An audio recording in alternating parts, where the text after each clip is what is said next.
We all like Ultimate Spider-Man, right? No, not that one.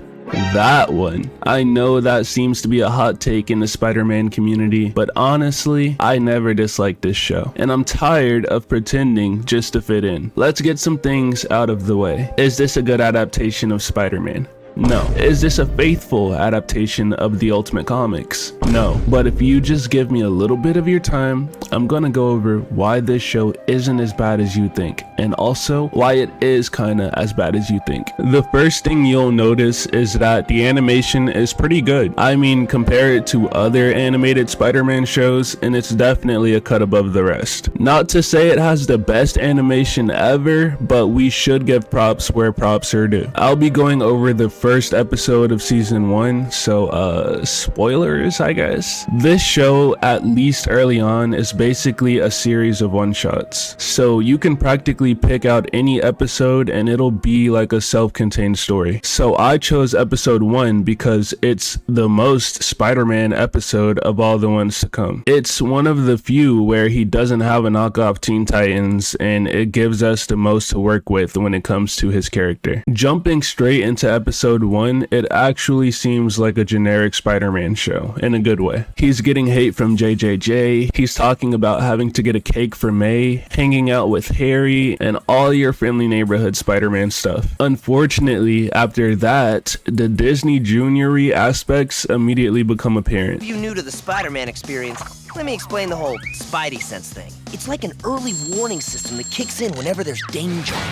It's giving surprise tool that can help us later. And directly after kindly reminding us what his spider sense does, Nick Fury manages to sneak behind him and scare him without his spider senses going off. Counterproductive, I think, is the correct use of that word. In case you didn't know who Nick Fury was, don't worry, because Spider-Man will take the time to explain every little thing to you, including giving you the introduction and history of almost every new character, whether it be Nick Fury or Wolverine. And if he doesn't do it, they just do it themselves. Oh, by the way, the reason Nick Fury came there was to discuss collateral damage that was the result of Spider-Man fighting an F-list villain that he's fought 4 times prior, known as the Trapster. He also implied he lost all 4 times, but he learned his lesson, apparently, and only got a cop car, a little boy, and a horse caught in the crossfire. I guess we'll never know how things could have possibly gone much worse with his previous battles against Trapster, but basically Nick Fury comes in to baby him and tell him that collateral damage in fights are no good, something that Spider-Man didn't know already, apparently. This is when something weird happens. Nick says he knows he's Peter Parker, and in a very semi-forced way, Peter explains his origin to the audience. He's really down about it for a second after explaining it before Nick offers him to quote-unquote really learn about responsibility, which to me seems to be backhanded to Uncle Ben's words, but it's whatever. Peter ultimately denies his offer. Get it? Ultimate?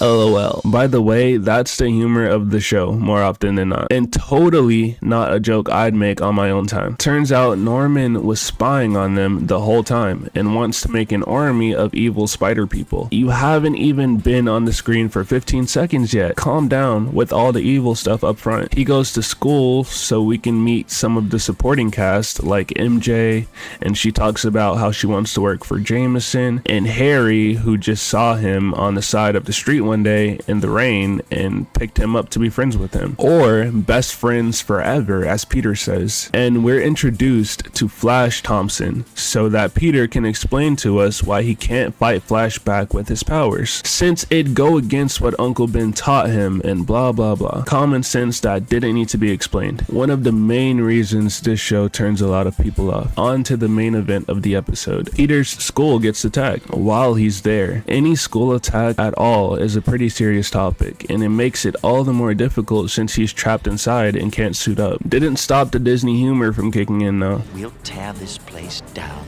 brick by brick. Yeah! We're serious.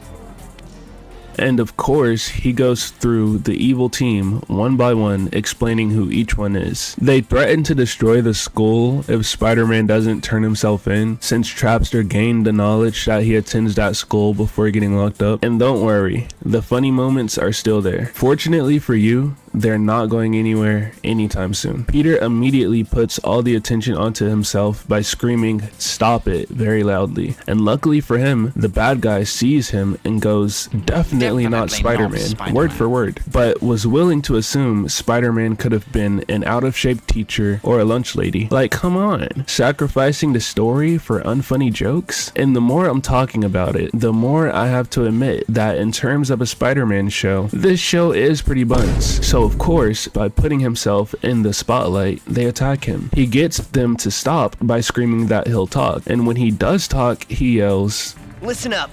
Everyone needs to hear this. Food fight!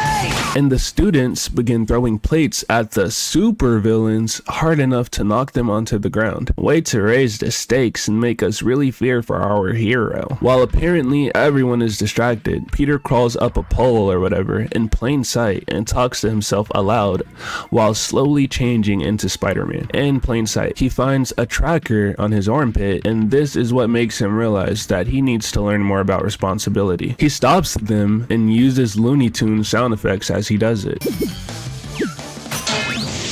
I mean, almost all of them. MJ defeats the last one by making them slip on Jello. Oh yeah, and Norman is the one behind this. You'd think since he screamed his lungs out earlier, they'd pick up on the familiarity of his voice, but oh well. That's always a consistent problem with his secret identity across most media, so I can't hold it against him too much. But I must take back my words, because I guess the supervillains weren't yet defeated. The showrunners insisted on showing us how incompetent they are for the second time in a row. Oh, and by the way, remember how earlier Peter gave us the reasoning behind him not using Spider-Man to bully Flash because that wouldn't be responsible? Well, pretend like that never happened.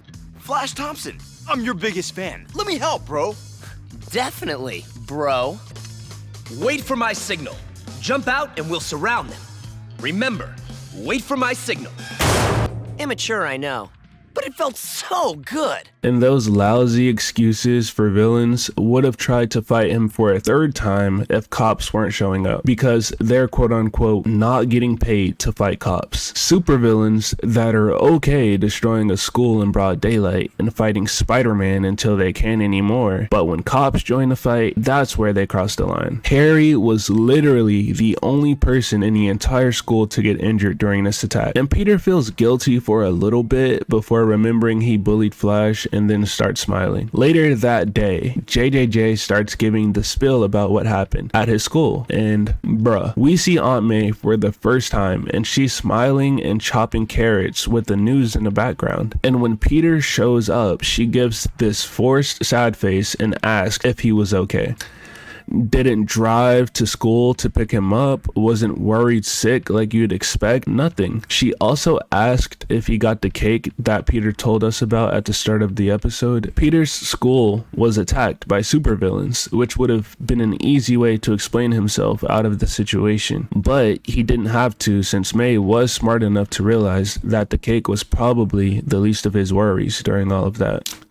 Oh, and Harry is a-okay, by the way, so there goes that plot point. Later that night, his reflection tells him that if he wants to be ultimate, he needs to take Fury up on his offer. Then we get a really nicely animated scene of Spider-Man making his way towards the helicarrier at night with rain, cause that makes every scene better. And no, I'm not being sarcastic. But anyways, he starts getting attacked by the defenses of the helicarrier and is surprised when this happens. I mean, he literally said earlier that Nick Fury was a super spy. You don't expect a company as important as S.H.I.E.L.D. to not be that easily accessible. He makes it to the top and immediately takes his mask off to salute Fury. He doesn't do this often. In fact, he has a pretty good moment in a special with the Avengers where he has a small conflict with them because he didn't feel comfortable taking his mask off in front of them. Maybe it's inconsistency or maybe it's character progression, but Nick accepts him in, and that's where the episode ends. This is our introduction to this version of Spider-Man. Spider-Man. And sure, it's not the best thing in the world, and yes, as we've gone over, it is not a good representation of Spider-Man whatsoever. He's reckless, puts people in danger, doesn't take things seriously. I mean,